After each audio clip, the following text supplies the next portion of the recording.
فوجی قیادت میں تبدیلی کے بعد آج قومی سلامتی کونسل کا پہلا اجلاس ہوا، جس میں ملک کی سول اور فوجی قیادت نے ملک میں درپیش اندرونی خطرات اور خطے کی صورتحال کے بارے میں اہم فیصلے کیے۔ کراچی کے بعد لاہور سے بھی شواہد آ رہے ہیں کہ شیعہ سنی بڑوں کو ایک ہی گروپ قتل کر رہا ہے، وہی شیعہ کو مار رہا ہے جو سنی کو۔ کراچی کی ہائیڈرنٹ مافیا ایک بار پھر سر اٹھا رہی ہے اور بتایا جاتا ہے کہ اس دفعہ عدالتی چھتری ڈھونڈی جا رہی ہے کہ ایک بار پھر کراچی والوں کا پانی لوٹا جائے اور انہی کو فروخت کیا جائے۔ سندھ میں بلدیاتی انتخابات کے حوالے سے جو آرڈیننس جاری کیا گیا اسے سندھ میں پیپلز پارٹی کے علاوہ تمام سیاسی جماعتیں مسترد کر رہی ہیں۔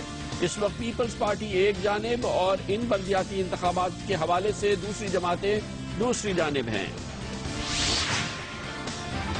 Once we are proud owners of our culture, heritage and history, nothing can stand in our way. We will become the Pakistan I know we can be, the Pakistan we were meant to be. Ladies and gentlemen, I give you Sinfest 2014. Bilawal Bhutto عملی سیاست میں متحرک ہیں۔ اب وہ کہتے ہیں کہ وہ پاکستان کو اور پیپلز پارٹی کو ایک نئی سافٹ شناخت دینا چاہتے ہیں۔ دن بھر کی اہم ترین خبروں، تبصروں اور تجزیوں کے ساتھ آپ دیکھ رہے ہیں پروگرام آج کامران خان کے ساتھ۔ السلام علیکم، میں ہوں کامران خان۔ پاکستان میں بڑی فوجی تبدیلیوں کے بعد آج قومی سلامتی کونسل کا پہلا اجلاس ہوا ہے۔ یہ پہلا اجلاس تھا جس میں chairman joint chief of staff کی حیثیت سے جنرل راشد محمود اور چیف آف آرمی اسٹاف کی حیثیت سے جنرل راحیل شریف نے شرکت کی۔ پاکستان کو درپیش اندرونی خطرات کے حوالے سے، خاص طور پر دہشت گردی کے چیلنجز کے حوالے سے اس اجلاس میں پالیسی فیصلے بھی کیے گئے اور وہ فیصلے جو اس سے پہلے کیے گئے تھے ان پر نظر ثانی بھی کی گئی۔ خطے کی صورتحال کے حوالے سے بھی خطے کی صورتحال کا جائزہ لیا گیا اور اس حوالے سے وزیر اعظم کی جو ترجیحات ہیں اس کو عملی جامہ پہنانے کے لیے بھی پالیسی کا تعین کیا گیا۔ وزیر اعظم نواز شریف کی حکومت کی تبدیلی سے پہلے اور حکومت کی تبدیلی کے بعد سے مسلسل یہ رائے رہی ہے کہ پاکستان کے حالات کو بدلنے کے لیے، پاکستان میں معیشت کو ایک صحیح رخ دینے کے لیے، پاکستان کے امیج کو دنیا میں بہتر بنانے کے لیے اور پاکستان کے دوسرے بڑے مسائل کے حل کے لیے ضرورت اس بات کی ہے کہ پاکستان کے اپنے ہمسایوں کے ساتھ بہترین تعلقات ہوں۔ انہی ترجیحات کے ساتھ وہ آگے بڑھے ہیں۔ حکومت میں تبدیلی کے بعد مسلسل ان کا یہ پیغام تسلسل سے بھارت کو بھی دیا گیا ہے اور افغانستان کو بھی۔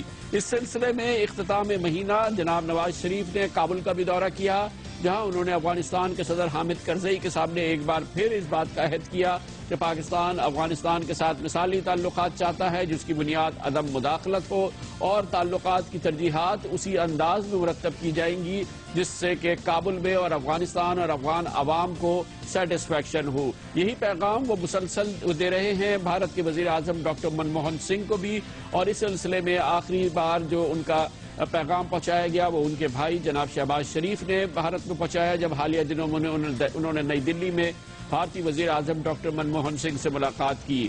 پاکستان کی وزیر اعظم کی نئی حکومت کی ان اولین ترجیحات پہ عملی جامہ اسی وقت پہنچایا جا سکتا ہے جب فوجی قیادت اس پالیسی میں مکمل طور پہ ہم آہنگ ہو اور ترجیحات کا تعین فوجی اور سیاسی قیادت مل کر کرے۔ اسی حوالے سے آج کا اجلاس بہت اہم ہے اور اسی حوالے سے یہ بھی بتایا گیا ہے کہ اس اجلاس میں ایک بار پھر اس عزم کو دہرایا گیا کہ پاکستان کو درپیش اندرونی سیکیورٹی تعلقات حالات سے نمٹنے کے لیے ضروری ہے کہ مذاکرات کو ترجیح دی جائے اور جب مذاکرات فیل ہو جائیں اسی وقت کسی دوسرے آپشن کی بات کی جائے۔ سول اور فوجی قیادت کے اس اجلاس میں آج وزیر اعظم کے ساتھ وزیر داخلہ، وزیر خزانہ، وزیر اطلاعات اور انہی محکموں سے تعلق رکھنے والے دوسرے اہم حکام بھی موجود تھے۔ وزیر اعظم کے مشیر برائے قومی سلامتی جناب سرتاج عزیز اور خارجہ امور کے سیکرٹری جناب طارق فاطمی بھی اس اجلاس میں تھے. فوجی حکام میں chairman joint chief of staff, chief of army staff, chief of air staff, naval staff اور director general inter services intelligence نے اس اجلاس میں شرکت کی. اسی کے حوالے سے یہ بہت اہم اجلاس تھا. اس کے فوراً بعد اطلاعات آئی کہ جو کہ یقینی طور پہ اس کا تعلق انہی فیصلوں سے ہے جو کہ اس اجلاس میں کیا گیا. گو کہ اس حوالے سے وزیر اعظم پہلے ہی اس عزم کا اظہار کر چکے ہیں کہ پاکستان اور بھارت کے درمیان تعلقات میں بہتری کے لیے ضروری ہے کہ لائن آف کنٹرول پہ اس کشیدگی کو فوری طور پہ ختم ہونا چاہیے جو چند ہفتے پہلے پراسرار انداز میں طلوع ہوئی تھی, جس کے بعد دونوں ملکوں کے درمیان تبادلہ ہوا تھا اور وہ ماحول جو کہ لائن آف کنٹرول پہ تقریباً 10 سال سے برقرار تھا, یعنی کہ یہاں پر امن تھا, وہ امن تار تار ہوتا نظر آیا تھا. لیکن اب اس سلسلے میں بڑی پیش رفت ہوئی ہے, جس کے بعد پاکستانی فوج کے پاکستان آرمی کے ڈائریکٹر جنرل ملٹری آپریشنز نے آج ہاٹ لائن پہ بھارت کے ڈائریکٹر جنرل ملٹری آپریشنز سے رابطہ قائم کیا اور انہیں واگا میں 24 دسمبر کو ایک براہ راست ملاقات کی دعوت دی. یہ پہلی بار ہے کہ بھارت اور پاکستان کے ڈائریکٹر جنرل ملٹری آپریشنز براہ راست ملاقات کر رہے ہیں. حالیہ سالوں کی یہ ایک پہلی ملاقات ہے اور اس سے اس بات کی امید ہوئی ہے کہ لائن آف کنٹرول پہ ان حالات کو بحال کیا جائے گا جس کی وجہ سے امن قائم ہوا تھا, اور اس امن قائم ہونے کے نتیجے میں پاکستان اور بھارت کے درمیان کشمیر میں جو تجارت ہوتی تھی وہ پوری طرح سے بحال ہوگی, اور اس حوالے سے دونوں ملکوں کے درمیان کانفیڈنس بلڈنگ میجر کے سلسلے میں جو لیے جا رہے ہیں یہ ایک بڑا قدم ہوگا. اسی حوالے سے افغانستان کے حوالے سے بھی یہ فیصلہ کیا گیا کہ پاکستان اور افغانستان کی طویل سرحدوں میں جو مختلف ایسے مقامات ہیں جہاں پر مشکوک لوگ, جرائم پیشہ لوگ یا دہشت گرد ایک دوسرے کے ملکوں میں داخل ہوتے ہیں, ان کی کڑی نگرانی کی جائے اور اس بات کو ناممکن بنانے کے لیے ہر صورت میں اقدامات کیے جائیں. ترجیحات وزیر اعظم کی اس کے لیے بہت بڑا فورم, بڑا فاصلہ ساز فورم تھا, پاکستان کو آگے کیسے بڑھانا ہے, اور اسی لیے پاکستان کی جو سیکیورٹی کی پالیسی ہے, پاکستان کی جو داخلہ پالیسی ہے, اسی سے معیشت کا تعلق ہے. اسی لیے اس اجلاس میں خصوصی طور پہ وزیر خزانہ جناب اسحاق ڈار بھی شرکت کر رہے تھے. آج کے اس اجلاس کی مزید تفصیلات حاصل کرتے ہیں اور اس کے لیے اسلام آباد میں ہمیں جوائن کریں گے ہمارے کورسپونڈنٹ آصف علی بھٹی. جی آصف, بتائیے گا کیا اطلاعات ہیں, آج کیا بنیادی فوکس کیا تھا اس بہت اہم اجلاس کا؟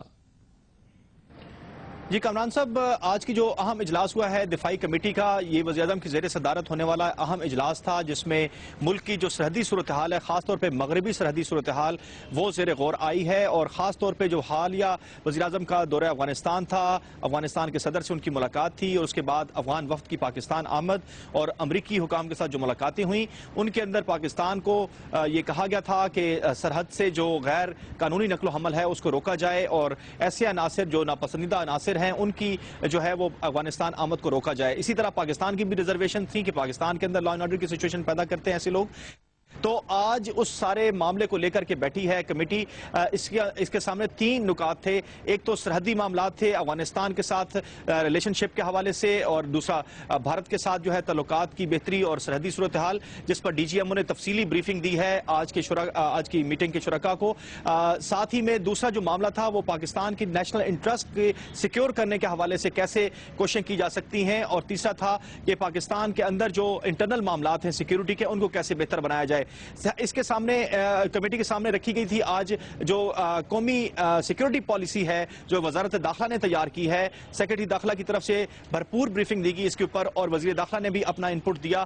آج کے اجلاس میں ملک کے مجموعی جو انٹرنل صورتحال ہے اس کے اوپر بھی کمپریہنسو ڈسکشن ہوئی ہے. ساتھ ہی میں طالبان مذاکراتی حکمت عملی کے حوالے سے حکومت پاکستان کا جو موقف ہے اور اس سے پہلے جو قراردادیں رہی ہیں پی سی کی, اس کی روشنی میں جو ہے آج بحث و مباحثہ ہوا ہے اور طویل نشست ہوئی ہے تقریباً 3-3.5 گھنٹے کی, اور ان تمام معاملات پر غور کیا گیا ہے. بہت بہت شکریہ آصف علی بھٹی. مختصر یہ کہ پاکستان کو درپیش چیلنجز, پاکستان کو آگے کیسے لے جانا ہے, خطے کی صورتحال کو, سیکیورٹی پالیسی کو اور معاشی پالیسی کو کیسے ہم آہنگ کرنا ہے, ایک دوسرے سے جوڑنا ہے. اس سلسلے میں فوجی اور سیاسی قیادت ایک میز پہ بیٹھی اور ایک صفحے پر آ کے پالیسی فیصلے کیے گئے ہیں. اس حوالے سے یہ 3.5 گھنٹے طویل اجلاس بہت اہم تھا, اور اس کا ایک نقطہ یہ بھی ہے کہ پاکستان اور بھارت کے درمیان تعلقات کی بحالی کے لیے اقدامات کیے جائیں، اور اسی سلسلے میں اس سے غیر منسلک ایک ڈیولپمنٹ یہ تھی کہ جمعیت علماء اسلام کے سربراہ مولانا فضل الرحمان جو بھارت کے دورے پر ہیں، آج ان کی بھارتی وزیر خارجہ جناب سلمان خورشید سے بھی ملاقات ہوئی، جو کہ پاک بھارت تعلقات کو بہتر بنانے کے حوالے سے ایک اچھی پیش رفت ہے، پازیٹو پیش رفت ہے۔ بھارتی وزیر خارجہ سے ملاقات کے بعد مولانا فضل الرحمان نے بھارتی میڈیا سے بات کرتے ہوئے کہا، سلمان خورشید صاحب سے بہت اچھی باتیں ہوئی ہیں پاکستان انڈیا کے ریلیشنز کے معاملے میں، اور ان کے خیالات بہت مثبت تھے، اور وہ اس بات کی خواہش کر رہے تھے کہ ہمیں دونوں ملکوں کے درمیان تعلقات کی بہتری کے لیے آگے بڑھنا چاہیے۔ بھارتی میڈیا نے ان سے ممبئی حملوں کے حوالے سے، دہشت گرد حملوں کے حوالے سے پاکستان میں جو تحقیقات ہو رہی ہے اس کے بارے میں مولانا فضل الرحمان سے پوچھا۔ اور پاکستان اپنی پوزیشن بڑے واضح رکھ چکا ہے، اور پاکستان نے انڈیا کو بڑی وضاحت کے ساتھ کہا ہے کہ جتنا یہاں سے ہمیں کوئی شہادتیں کی جائیں گی اس کے مطابق ہم آگے بڑھیں گے۔ آج کا یہ اجلاس ہوا، قومی سلامتی کونسل کا یہ اجلاس، اس کے فیصلے اور اس سلسلے میں جو پالیسی کا تعین ہوا ہے جسے آگے بڑھانا ہے، اس کے اثرات آگے چل کے خطے کے اندر بھی اور پاکستان کی سرحدوں کے اندر بھی، اور پاکستان کی سرحدوں کے باہر جو پاکستان کے ہمسایہ ممالک ہیں وہاں پر بھی نظر آئیں گے۔ کمرشل بریک اور اس کے بعد ذکر کریں گے کراچی کے بعد لاہور سے بھی ایویڈنس آ رہی ہے، شواہد آ رہے ہیں کہ وہاں پر فرقہ وارانہ فسادات پھیلانے میں ایک ہی گروپ شاید پیچھے ہے، شیعہ کو بھی وہی مان رہا ہے اور سنی کو بھی۔ اس سلسلے میں بات کرتے ہیں کمرشل بریک کے بعد۔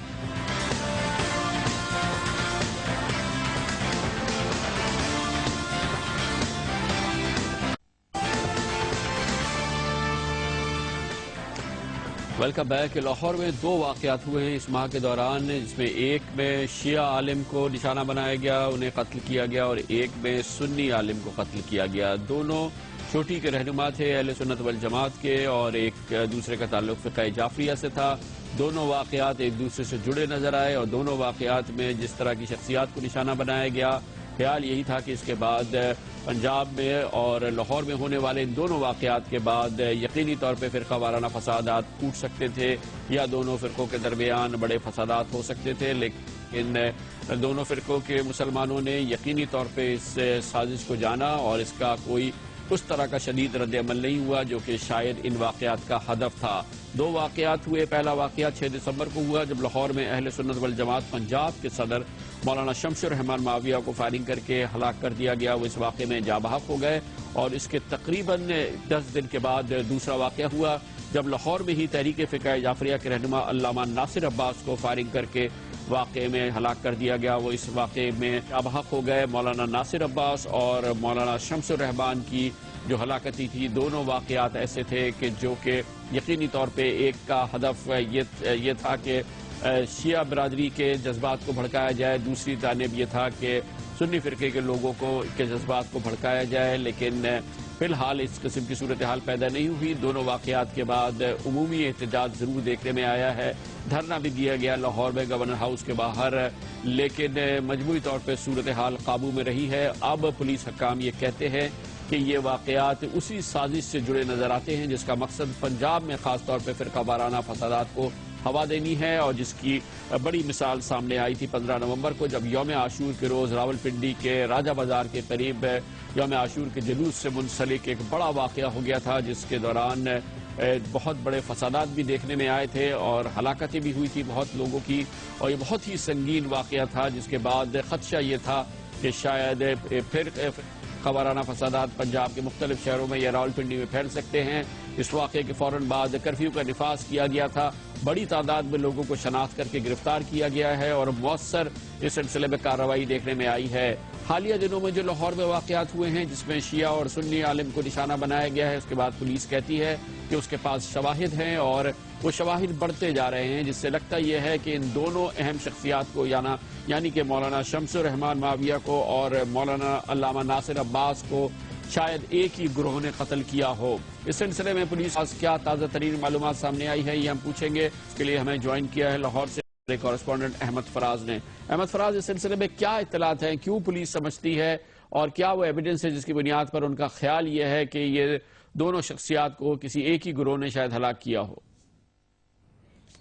جی بالکل جی کامران صاحب، آپ نے بالکل درست فرمایا. اب تک کی تفتیش کے مطابق تمام جو سیکورٹی ایجنسیز تھیں، جو پولیس کی آپریشنل انویسٹیگیشن اور جو سی آئی ٹیموں نے جو تحقیقات کی ہیں، جو انویسٹیگیشن کی ہے، ان کے مطابق اب تک یہ دونوں جو واقعات ہوئے ہیں ان میں ایک ہی گروپ کا کہا جا رہا ہے. اس کی وجہ یہ بتائی جا رہی ہے کہ یہ دونوں جو ہیں وہ ٹارگٹ کلنگ ہے، اور دونوں کو جو واقعات ہیں ان کو اگر دیکھا جائے بغور تو دونوں کو پیچھے سے فائر کیے گئے، یعنی کہ مولانا شمس الرحمان معاویہ اور ناصر عباس جو تھے ان کو پیچھے سے حملہ آوروں نے فائرنگ کر کے قتل کیا ہے. اور اس میں ذرہ برابر بھی ان دونوں کے ڈرائیوروں کو، حتیٰ کہ جو ناصر عباس کے جو گن مین تھے ان کو بھی ذرا بھی نقصان نہیں پہنچا. ان کو گولی چھو کر نہیں گزری. نہ ہی شمس الرحمان معاویہ کے ڈرائیور کو نقصان پہنچا، نہ ہی ناصر عباس کے ڈرائیور اور گن مین کو نقصان پہنچا.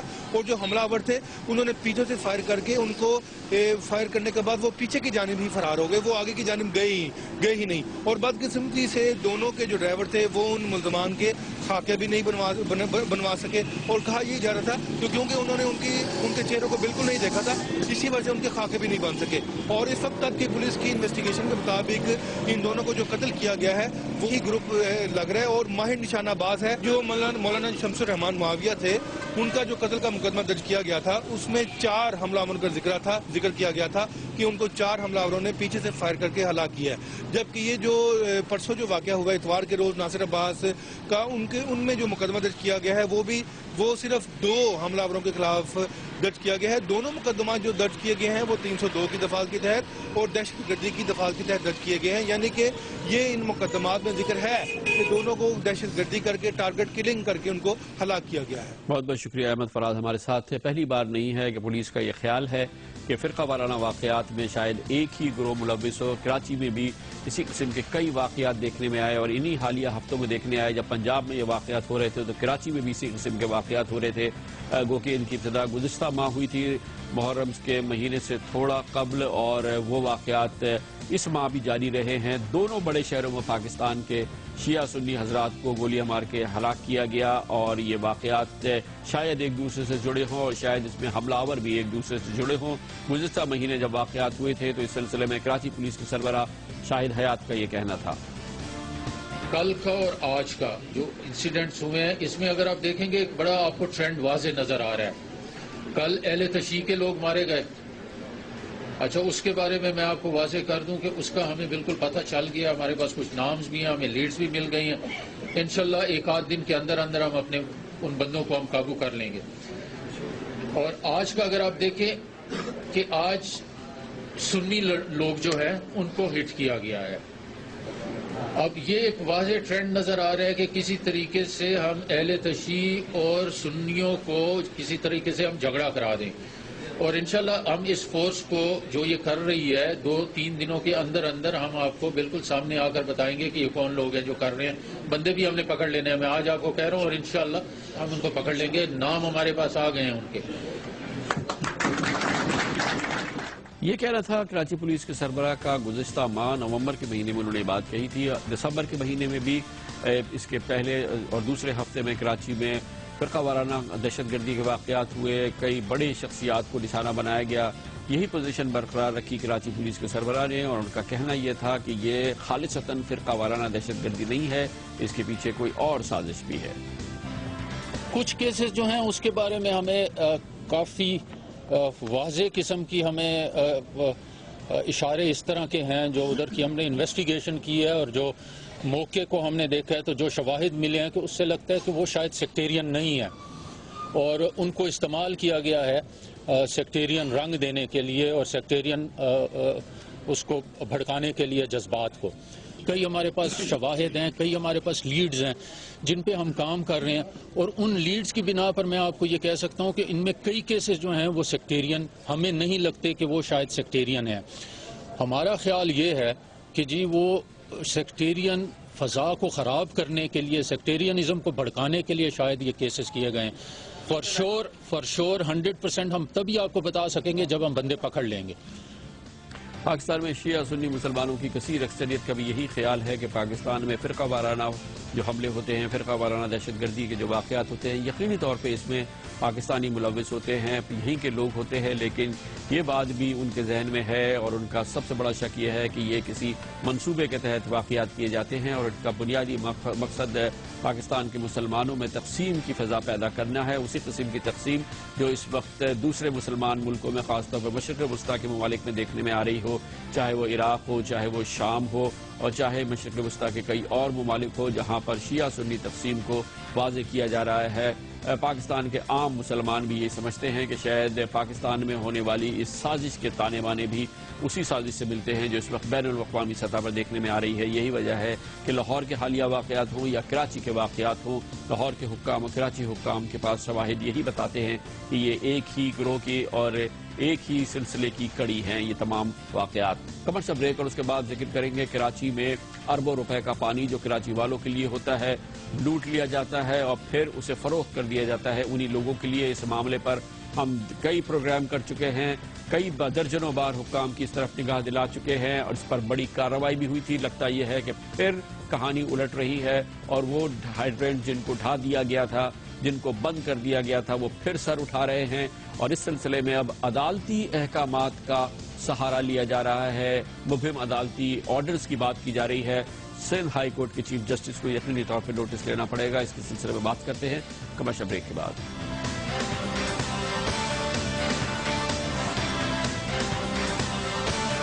فون کون سا تھا سردار؟ ایک کیو موبائل E85 اور دوسرا کیو موبائل E755۔ دیکھ تو لیا کرو کے سامنے فون کون سا ہے؟ کیو موبائل E85 اور E755 فل میٹل باڈی، بڑے اسپیکرز، بڑی اسکرین، بڑا اسٹائل، یعنی بڑے بڑوں کی چھٹی۔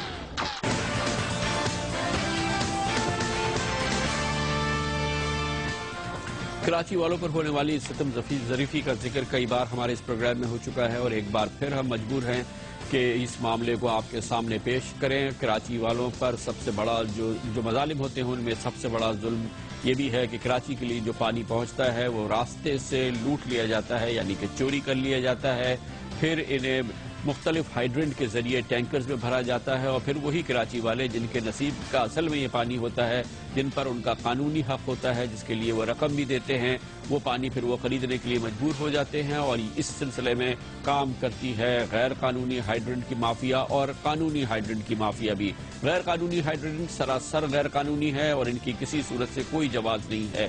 کراچی میں تقریباً 2 درجن ایسے ہائیڈرنٹ ہیں جو کہ نیم قانونی کہے جا سکتے ہیں اور جس کی کہ Karachi water and sewerage board نے باقاعدہ اجازت دی ہے، لیکن ان ہائیڈرنٹس پہ بھی گو کہ قانونی طور پہ اور تمام اصولوں کے مطابق پانی صرف 8 گھنٹے چلنا ہوتا ہے، لیکن یہاں بھی 24 گھنٹے پانی چلتا ہے۔ غرض یہ کہ کراچی والوں کا تقریباً 2/3 پانی اس طرح سے لوٹ لیا جاتا ہے یا چوری کیا جاتا ہے اور پھر ان ہائیڈرنٹس کے ذریعے انہی کراچی والوں کو بیچ دیا جاتا ہے۔ ہر کراچی والے کے ایک متوسط گھر ہو یا بہتر رہائشی علاقوں کے گھر ہوں، ہزاروں روپے کا پانی وہ اس ہائیڈرنٹ سے خریدنے پہ مجبور ہوتے ہیں۔ یہ وہی پانی جس کا کہ ان پر حق ہوتا ہے۔ متعدد بار اس سلسلے میں بات کی گئی ہے، ہمارے پروگرامز بھی ہیں، میڈیا نے بھی اس پہ شور مچایا ہے اور بار بار اس کھلی بدماشی اور دھاندلی کا ذکر ہوا ہے۔ اس کا گزشتہ کئی مہینوں میں ہم نے ذکر کیا، جس کے بعد بہرحال ایک بہت بڑی مؤثر کارروائی دیکھنے میں آئی تھی جس کی سربراہی اسی متعلقہ محکمے کے سابق وزیر سید اویس مظفر نے کی۔ سید اویس مظفر کی سربراہی میں ایک بہت مربوط بہت بڑی کارروائی دیکھنے میں آئی جس کے نتیجے میں کراچی میں پہلی بار غیر قانونی ہائیڈرنٹس کو مؤثر طریقے سے ان کو منہدم بھی کیا گیا اور اس غیر قانونی کاروبار پر ایک بہت کاری ضرب لگائی گئی۔ ابھی یہ کاری ضرب لگی رہی تھی کہ سید اویس مظفر کا تبادلہ ہو گیا اور ان کی جگہ شنیمن نے کو یہ وزارت بھی دے دی گئی، وزارت اطلاعات و نشریات کے ساتھ اضافی محکمہ یہ دے دیا گیا۔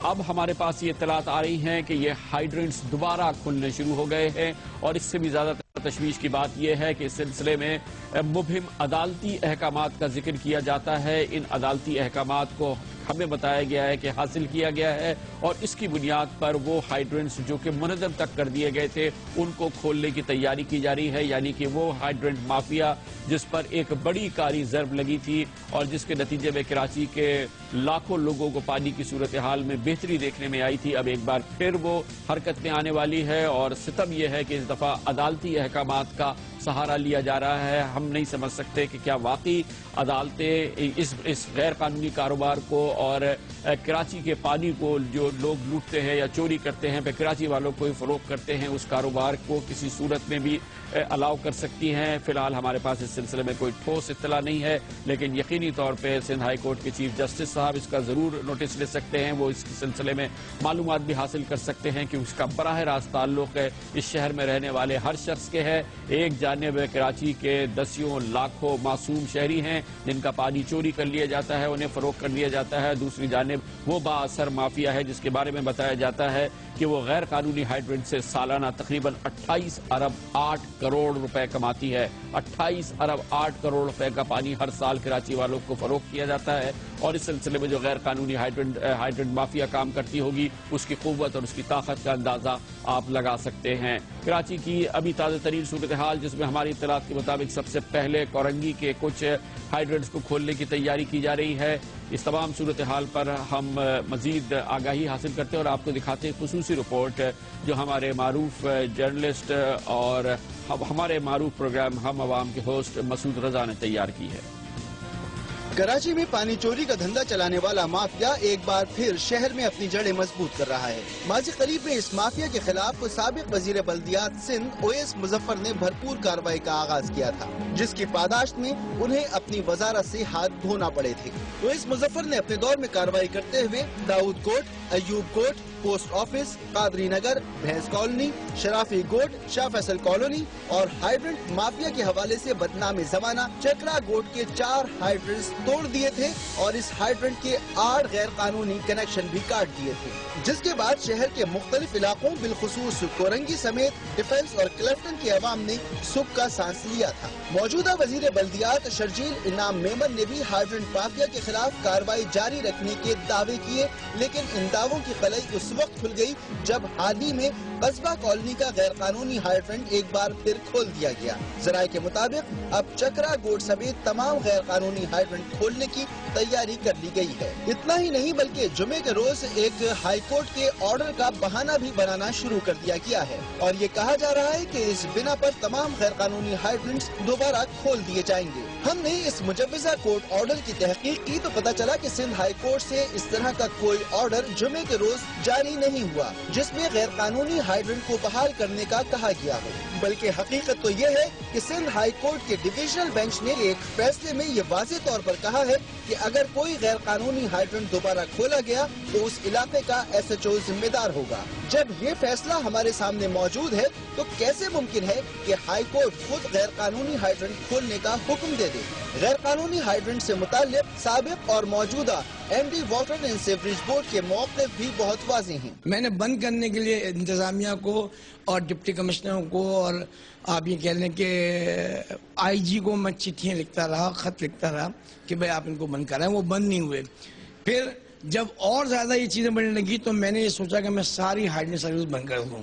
تو پھر مجھے ایگزیکٹ یاد نہیں، لیکن آج سے 1.5-2 مہینے پہلے میں نے وہ تمام ہائیڈرنٹ بھی بند کر دیے۔ میں ہائیڈرنٹ چلا کے واٹر بورڈ کو بدنام نہیں کرنا چاہتا۔ جو ایسٹ اور ملیر میں ہے وہ تقریباً کوئی 10-12 کے ابھی وہاں ہائیڈرنٹس ایسے ہیں جو الیگل ہیں، اور اس میں کئی ایسے ہیں جو بورنگ کے نام سے بھی ہیں۔ یہ بھی میں آپ کو ایک تفصیل بتا دیتا ہوں کہ بورنگ کا پانی اتنا ایکسیپٹیبل نہیں ہوگا، جو نام بالکل اگر پیورلی بورنگ کا کہیں گے تو میں اس کو ایکسیپٹ نہیں کروں گا، کیونکہ یہ میرے سسٹم سے کنیکٹڈ ہیں۔ اس کا میں نے پانی اس میں چوری ہو رہا ہے۔ بالکل غیر قانونی ہائیڈرنٹ چلانے کے لیے اکثر و بیشتر مبہم اور غیر متعلقہ کورٹ آرڈرز کا بہانہ بنایا جاتا ہے۔ نام نہاد اور مبہم کورٹ آرڈرز کا بہانہ بنا کر ایک بار پھر ان غیر قانونی ہائیڈرنٹس کو کھولنے کا فیصلہ کر لیا گیا ہے۔ پروگرام آج کامران خان کے ساتھ کے لیے ٹیم ہم عوام کے ساتھ مسعود رضا، جیو نیوز، کراچی۔ آج اسی حوالے سے ہم نے بات کی سندھ کے صوبائی وزیر جناب شرجیل میمن سے اور ان کو اس سلسلے میں بتایا کہ وہ کارروائی جس کے نتیجے میں سندھ حکومت کی اور پاکستان پیپلز پارٹی کے وزراء کی پذیرائی ہوئی تھی، جو ایک بہت اچھا قدم تھا، کراچی والوں نے اس کی حوصلہ افزائی کی تھی، اب اس کو ریورس کیا جا رہا ہے اور اس سلسلے میں اقدامات کیے جا رہے ہیں۔ شرجیل انعام میمن کا یہ کہنا تھا کہ وہ ہر صورت میں اس بات کو یقینی بنائیں گے کہ یہ غیر قانونی ہائیڈرنٹس، یہ ہائیڈرنٹس جس سے پانی چوری کیا جاتا ہے، یہ وہ ہائیڈرنٹس جو کہ قانونی چلتے ہیں بظاہر اور جن میں 8 گھنٹے کے بجائے 24 گھنٹے پانی سپلائی کیا جاتا ہے یا بیچا جاتا ہے، ان کے خلاف جو کارروائی کی گئی ہے وہ مؤثر رہے اور اس سلسلے میں کسی قسم کی کوئی بھی گنجائش پیدا نہ ہونے دی جائے اور کراچی والوں کا پانی ان کو پائپس کے ذریعے، لائن کے ذریعے ہی ملے اور ٹینکر مافیا کے ذریعے اور ہائیڈرنٹ مافیا کے ذریعے وہ دوبارہ مجبور نہ ہوں کہ پانی خریدیں۔ شرجیل میمن کا کہنا یہ ہے کہ یقینی طور پہ اس میں جو موجودہ صورتحال ہے اسی کو برقرار رکھا جائے گا اور کسی بھی حالت میں غیر قانونی ہائیڈرنٹس کو اور اس دھندے کو دوبارہ کھولنے کی اجازت نہیں دی جائے گی، یہ ان کا وعدہ تھا۔ لیتے ہیں کمرشل بریک اور اس کے بعد ہم ذکر کریں گے سندھ میں آنے والے بلدیاتی انتخابات اور اس حوالے سے وہ آرڈیننس جو کل سندھ حکومت نے جاری کیا، اس کے خلاف صف آرا ہو گئی ہیں تمام سیاسی جماعتیں جو سندھ میں ہیں اور دوسری جانب ہے پیپلز پارٹی۔ اس سلسلے میں بات کرتے ہیں کمرشل بریک کے بعد۔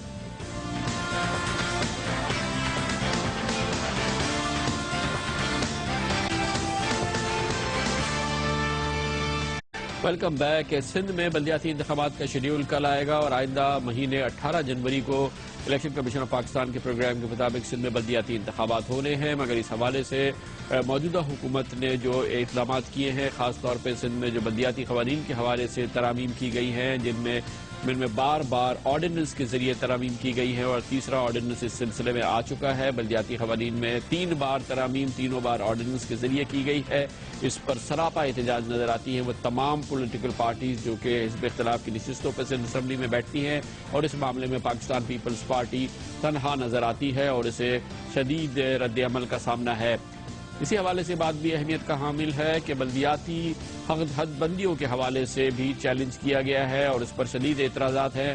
متحدہ قومی موومنٹ اور دوسری جو سیاسی جماعتیں بھی اس پر شدید اعتراض کر رہی ہیں۔ آج MQM نے قومی اسمبلی کے اجلاس سے بائیکاٹ بھی کیا اور ان حلقہ بندیوں کو سندھ ہائی کورٹ میں بھی چیلنج کیا گیا ہے، جہاں پر اس کیس کی سماعت ہو رہی ہے اور تیزی سے اس کی سماعت ہو رہی ہے اور اس فیصلے کے اثرات آئندہ بلدیاتی انتخابات پر ہو سکتے ہیں۔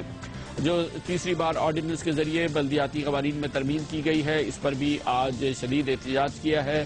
سندھ اسمبلی میں موجود تمام حزب اختلاف کی جماعتوں نے جو کہ اکٹھا کھڑی بھی ہوئی اور انہوں نے اکٹھے اس سلسلے میں آواز بھی بلند کی۔ آج اس سلسلے میں ایک پریس کانفرنس بھی ہوئی جس سے متحدہ قومی موومنٹ کے ممتاز سینئر رہنما پارلیمانی لیڈر جناب سید سردار احمد، پاکستان مسلم لیگ فنکشنل کے سینئر رہنما جناب جام مدد علی اور پاکستان مسلم لیگ نون کے عفان اللہ مروت نے علیحدہ اس پر اپنا احتجاج ریکارڈ کرایا۔ ایک ایسا آرڈیننس آیا ہے جسے قانون کا درجہ نہیں دیا جا سکتا، وہ ایک کالی کارروائی ہے، ایک شب خون مارا گیا ہے اور آل آف اے سڈن ایسی کلوزز اس میں رکھی گئی ہیں کہ کسی ڈیموکریسی کو، کسی ڈیموکریٹک گورنمنٹ کو وہ ایکسیپٹیبل نہیں ہوں گی۔ تو ہم نے پھر آج یہ مناسب سمجھا کہ تمام پارٹیز مل کے ایک ریکویزیشن سبمٹ کرتے ہیں اور ہاؤس میں یہ تمام چیزیں ہم ڈسکس کریں گے۔ کم سے کم تمام لوگوں کی، اپوزیشن پارٹیز کی مینڈیٹ ہے، اس مینڈیٹ کو پیپلز پارٹی کو سننا چاہیے، غور کرنا چاہیے اور پھر اس پر فیصلہ کریں۔ لیکن ہم یہی کوشش کر رہے ہیں کہ وہ اس آرڈیننس کو ختم کریں اور عدالت سے بھی ہماری یہی ریکویسٹ ہے کہ وہ اس پر غور کریں کہ آئندہ کیا لائے عمل ہوگا۔ پاکستان پیپلز پارٹی جمہوریت کی دعویٰ کرتے ہیں کہ جی ہم جمہوریت کے بانی ہیں، تو جب اسمبلی موجود ہے، ممبرز موجود ہیں، تو ریکویزیشن کر کے یا ویسے ہی اور اجلاس بلا کے 1 گھنٹے کے وقفے پہ بھی اجلاس 2 گھنٹے کے نوٹس پہ بھی بلایا گیا ہے، تو اجلاس بلا کے ادھر یہ بل پیش کیا جاتا۔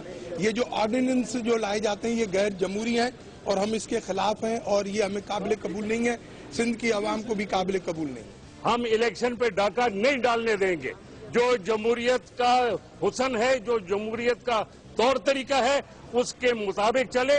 اگر سمجھتے ہیں تو زبردستی کر سکتے ہیں تو آئیے بسم اللہ، وہ بھی طریقہ دیکھ لیتے ہیں کہ آپ کر سکتے ہیں یا نہیں۔ کوٹوں میں بھی ہم جائیں گے اور اس چیز سے کوئی جمہوری طریقہ جو ہے اس کو کوئی روک نہیں سکتا کہ ہم روڈ رستے کے اوپر بھی نکلیں گے اگر ضرورت پڑی۔ اپنا چیز جو ہے ہم چاہتے ہیں کہ شفاف الیکشن ہو، ایسی الیکشن نہ ہو اگر یہ الیکشن کرنی ہے تو ویسے ہی نوٹیفیکیشن نکال دے کہ فلان جیت گیا۔ سندھ میں ہونے والے بلدیاتی انتخابات کے حوالے سے یہ تحفظات ابھی سے سامنے آ رہے ہیں جس کے اثرات نتائج بھی پڑیں گے۔ آج ان تحفظات اور ان اعتراضات کا جواب دیا سندھ کے صوبائی وزیر اطلاعات و نشریات شرجیل میمن نے.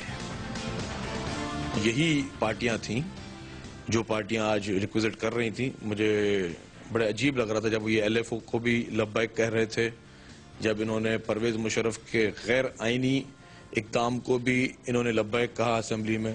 انہی پارٹیز نے بیٹھ کر اس کو ورزی سمیت الیکشن لڑنے کے لیے بھی ویلکم کرتے رہے. یہ ساری چیزیں جو آج اجلاس ریکویزٹ کر رہی تھی. الیکشن کا شیڈیول کل آئے گا اور انتخابات 18 جنوری کو ہونے ہیں اگر تمام چیزیں معمول کے مطابق چلتی رہیں سندھ میں بلدیاتی انتخابات. کمرشل بریک اور اس کے بعد ذکر کریں گے. پاکستان پیپلز پارٹی کے سرپرست اعلیٰ بلاول بھٹو زرداری کہتے ہیں کہ وہ ثقافت کے ذریعے سندھ میں موسیقی کے ذریعے ایک سافٹ امیج کے ذریعے پارٹی کا امیج بھی بدلیں گے, پاکستان کا امیج بھی وہ بدلنا چاہتے ہیں اور اس سلسلے میں ایک متحرک پروگرام انہوں نے لانچ کیا ہے. اس کے بارے میں بات کرتے ہیں کمرشل بریک کے بعد.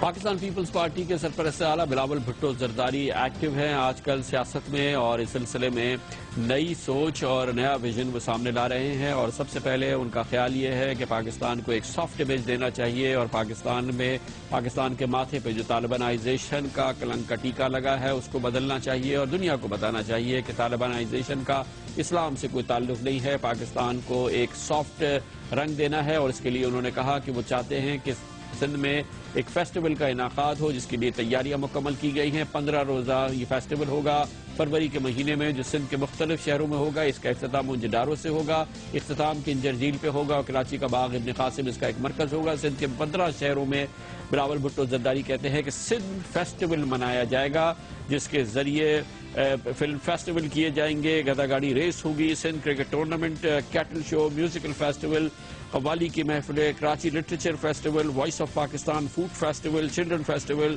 عالمی مشاعرہ, ماہی گیری فیسٹیول, سندھ ادبی کانفرنس اور ویلنٹائن ڈے کے دن کراچی کے سمندر پہ پتنگ بازی, بسنت کے فنکشنز کیے جائیں گے. ایک نیا رنگ, ایک نیا سندھ کی تہذیب, ثقافت اور کلچر کو آگے بڑھانے کے لیے اور ایک نئی شناخت پاکستان کو دینے کے لیے پاکستان پیپلز پارٹی کے سربراہ نے یہ پروگرام بنایا ہے. سندھ فیسٹیول 1 ارب روپے سے زائد اس پہ خرچ ہوں گے لیکن سرکاری خزانے سے اس پہ 1 روپیہ بھی خرچ نہیں ہوگا. وہ پاکستان کو کیا رنگ دینا چاہتے ہیں اور ان کی تحریک کا مرکز کیا ہے اس کا افتتاح کرتے ہوئے اس فیسٹیول کے حوالے سے انہوں نے پرسوں ایک محفل سے خطاب کیا جس میں بلاول بھٹو زرداری نے اس حوالے سے اپنا ویژن دیا. We know how to distinguish between Islam and imported pre-Islamic Arabian culture. Those who don't are passively accepting the Talibanization of Pakistan, for they see it as Islamization, when in fact it's just regression to the pre-Islamic dark ages. They are surrendering our culture, our history, our identity and our religion based on a lie cloaked in an imported, fictionalized version of Islam. With the passage of time, the lies have muddied the waters. The truth is obscured. The cesspool of revisionism, propaganda and deception solidifies. Pakistan کی سیاست میں نیا خون, نیا vision اور نئے اثرات سامنے آ رہے ہیں. بلاول بھٹو زرداری اس کی ایک مثال ہیں. سندھ فیسٹیول ہوگا, یقینی طور پہ یہ ایک پازیٹیو قدم ہے ایک سافٹ امیج دینے کے لیے اور سندھ کے اندر ایک لائٹر موڈ بنانے کے لیے اور لوگوں کو اطمینان کا اور خوشی کا اور رنگ اور آہن میں اپنے آپ کو ڈھالنے کا یہ ایک موقع فراہم کرے گی Pakistan people's party Sindh festival کے ذریعے جس کی سربراہی خود بلاول بھٹو زرداری کریں گے. اس کے ساتھ ہی ہمارے آج کے پروگرام کا اختتام ہوتا ہے. کل آپ سے پھر ملاقات ہوگی. کل تک کے لیے کامران خان کو اجازت. اللہ حافظ و ناصر.